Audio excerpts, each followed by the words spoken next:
ಆಜಿ ಮಸಾಲ. ಎಂತ ಅಡಿಗೆಯ ರುಚಿಯಾಗೋ ರಹಸ್ಯವು 20 ರೂಪಾಯಿ. ಹೆಣ್ಣು ಮಗು ಅಂತ 13 ದಿನದ ಕಂದಮ್ಮನನ್ನ ತಂದೆನೇ ಕೊಂದು ಹಾಕಿಬಿಟ್ಟಿದ್ದಾನೆ. ಇವನು ಅಪ್ಪನೋ ಮನುಷ್ಯ ರೂಪದ ರಾಕ್ಷಸನೋ? ಚಿಕ್ಕಬಳ್ಳಾಪುರದಲ್ಲಿ ಇಡೀ ಸಮಾಜವೇ ತಲೆ ತಗ್ಗಿಸುವ ಘಟನೆ ನಡೆದಿದೆ. ಹೆಣ್ಣು ಮಗು ಅನ್ನೋ ಕಾರಣಕ್ಕೆ ಕೇವಲ 13 ದಿನದ ಕಂದನನ್ನ ಕೊಂದು ಹಾಕಿದ್ದಾನೆ. ಸ್ವಂತ ತಂದೆನೇ ಕೊಂದು ಹಾಕಿರೋದು ತನ್ನ ಮಗುವನ್ನ. ಚಿಕ್ಕಬಳ್ಳಾಪುರದಲ್ಲಿ ಆಗಿರುವಂತಹ ಘಟನೆ ಇದು. ಹೆತ್ತ ತಂದೆಯಿಂದಲೇ ಕರುಳಿನ ಕುಡಿಯ ಕೊಲೆ ಆರೋಪ. ಮನೆ ಮುಂದೆ ಇರೋ ನೀರಿನ ಸಂಪಿಗೆ ಎಸೆದು ಕೊಲೆಗೈದಿರುವ ಶಂಕೆ. ಇಮ್ರಾನ್ ಹಾಗೂ ಮುಸ್ತಾನ್ ದಂಪತಿಯ 2ನೇ ಮಗುವನ್ನ ಹತ್ಯೆ ಮಾಡಿದ್ದಾನೆ. 2ನೇ ಮಗು ಕೂಡ ಹೆಣ್ಣಾಯ್ತು ಎಂಬ ಸಿಟ್ಟಿಗೆ ಕೊಲೆ ಮಾಡಿರುವ ಆರೋಪ. ಚಿಕ್ಕಬಳ್ಳಾಪುರ ನಗರದ ನಕ್ಕಲಕುಂಟೆ ವಾರ್ಡ್ನಲ್ಲಾಗಿರುವಂತಹ ಘಟನೆ ಇದು. ಕೃತ್ಯವೆಸಗಿದ ಆರೋಪಿ ತಂದೆ ಇಮ್ರಾನ್ನನ್ನ ಪೊಲೀಸ್ನವರು ವಶಕ್ಕೆ ಪಡೆದಿದ್ದಾರೆ. ಚಿಕ್ಕಬಳ್ಳಾಪುರ ಠಾಣೆಯಲ್ಲಿ ಪ್ರಕರಣ ದಾಖಲಿಸಿಕೊಂಡು ತನಿಖೆಯನ್ನ ಶುರು ಮಾಡಿದ್ದಾರೆ. ಹೆಣ್ಣು ಮಗು ಹುಟ್ಟಿದೆ ಅನ್ನೋ ಕಾರಣಕ್ಕೆ ಹುಟ್ಟಿ ಇನ್ನು 13 ದಿನ ಆಗಿದೆ ಆ ಕಂದ. ಆ ಮಗುವನ್ನ ಮನೆ ಮುಂದೆ ಇದ್ದಂತ ಸಂಪಿನಲ್ಲಿ ಮುಳುಗಿಸಿ ಕೊಂದು ಹಾಕಿಬಿಟ್ಟಿದ್ದಾನೆ ಪಾಪಿ. ಫೋಟೋದಲ್ಲಿ ನಿಮಗೆ ತೋರಿಸ್ತಾ ಇದ್ದೀವಿ. ಆತನೇ ಮಗುವನ್ನ ಕೊಂದಿರುವಂತ ರಾಕ್ಷಸ.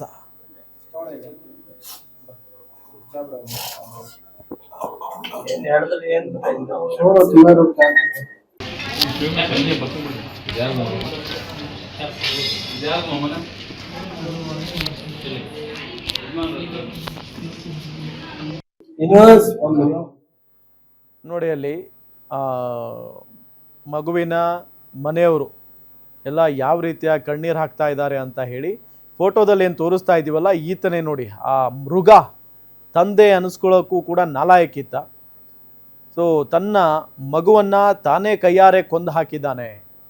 ಚಿಕ್ಕಬಳ್ಳಾಪುರ ನಗರದ ನಕ್ಕಲಕುಂಟೆ ಅಲ್ಲಿ ಆಗಿರುವಂಥ ಘಟನೆ ಇದು. ಇಮ್ರಾನ್ನನ್ನ ಈಗಾಗಲೇ ವಶಕ್ಕೆ ಪಡೆದಿದ್ದಾರೆ ಪೊಲೀಸ್ನವರು.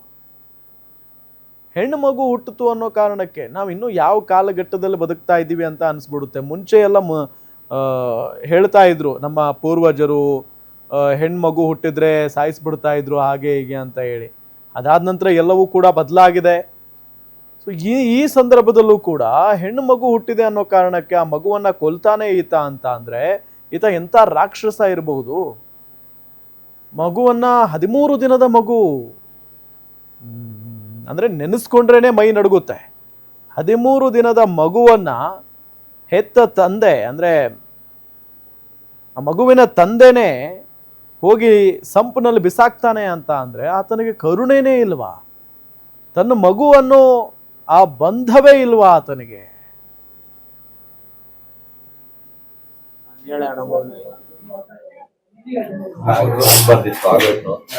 ಏನ್ ಮಳ್ಳಿ ಇನ್ನ ಟಿಫನ್ ಇಲ್ಲ ಏನಿಲ್ಲ ಬೆಳಗಿಂದ. ನಾನೇನ್ ಇತ್ರ ಹೇಳಕ್ ಆಗಲ್ಲ ಅಣ್ಣ. ಇವಾಗ ಹೇಳೋದು ಹೇಳಿದೀನಿ.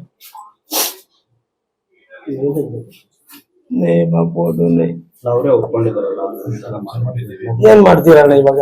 ಒಪ್ಕೊಂಡ್ರೆ ನಾನು ಹೋಗಿ ಕತ್ತಿಸ್ಬೇಡ ಹೋಗ್ಲಿ ಆಚೆ ಕರ್ಕೊಂಡ್ಬಂದು.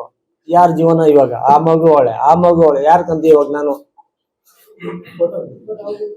ಆ ಮಗು ನನ್ ಮಗ್ಳು ನೋಡುವ, ಆ ಮಗು ಚಿಕ್ಕ ಮಗು ನೋಡ್ಬೇಕ? ಹೇಳ್ರಿ ಏನ್ ಮಾಡ್ಬೇಕು? ನಾನು ಕರ್ಕೊಂಡ್ಬಂದು ಇವಾಗ ಹೇಳಿ. ನಾನೇನ್ ನೀವೇ ತೀರ್ಮಾನ ಹೇಳಿ. ನಾನು ಏನ್ ಮಾಡ್ಲಿ ಹೇಳಿ? ಯಾರು ಗೊತ್ತ? ದೇವ್ರು ಗೊತ್ತಣ. ನಾವ್ ನೋಡ್ಕೊಂತ ಇದೀವಿ ಹಂಗಂದಿದ್ರೆ ಉತ್ತರ ಹೇಳೋಣ ಹೋಗ್ಲಿ.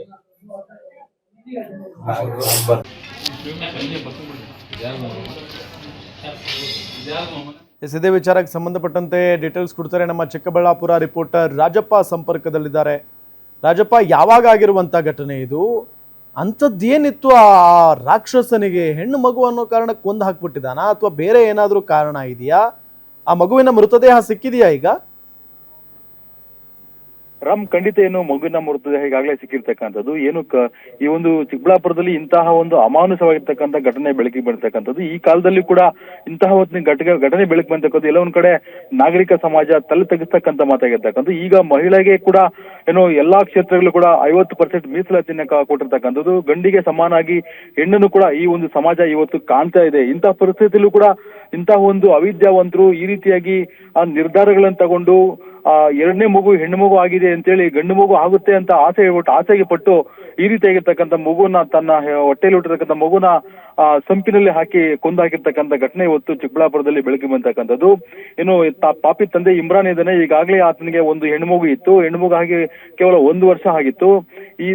ಅದಾದ ಬಳಿಕ ಈಗ 20 ದಿನ ಹಿಂದೆ ಒಂದು ಹೆಣ್ಣು ಮಗು ಹುಟ್ಟುತ್ತೆ. ಆ ಹೆಣ್ಣು ಮಗು ಕೂಡ ಹೇಳಿರ್ತಾನೆ, ನಂಗೆ ಹೆಣ್ಣು ಮಗು ಬೇಡ ಗಂಡು ಮಗು ಬೇಕು ಅಂತೇಳಿ ಎಲ್ಲರ ಹತ್ರ ಹೇಳ್ಕೊಂಡಿರ್ತಾನೆ. ಆದ್ರೆ ಅದೃಷ್ಟವಶಾತ್ ಅವ್ರಿಗೆ ಹೆಣ್ಣು ಮಗು ಆಗುತ್ತೆ. ಅದನ್ನ ಅವರು ಅದೃಷ್ಟ ಅಂತ ಭಾವಿಸ್ಬೇಕಾಗಿತ್ತು. ಆದ್ರೆ ಈ ರೀತಿಯಾಗಿ ಹೆಣ್ಣು ಮಗು ಆಯ್ತಲ್ಲ ಅಂತ ಒಂದು ಜಿಗುಪ್ಸೆಯಿಂದ ಇವತ್ತು ಸಂಪಿಗೆ ಹಾಕಿ ಮಗುವನ್ನ ಕೊಂದಾಕಿರ್ತಕ್ಕಂಥ ಘಟನೆ ಬೆಳಕು ಬಂದದ್ದು. ಇನ್ನು ಚಿಕ್ಕಬಳ್ಳಾಪುರ ನಗರ ಪೊಲೀಸರು ಅಲ್ಲಿಗೆ ಭೇಟಿ ಕೊಟ್ಟು ಆತನನ್ನ ವಶಕ್ಕೆ ಪಡ್ಕೊಳ್ತಕ್ಕಂಥ ಕೆಲಸ ಮಾಡಿರ್ತಕ್ಕಂಥದ್ದು.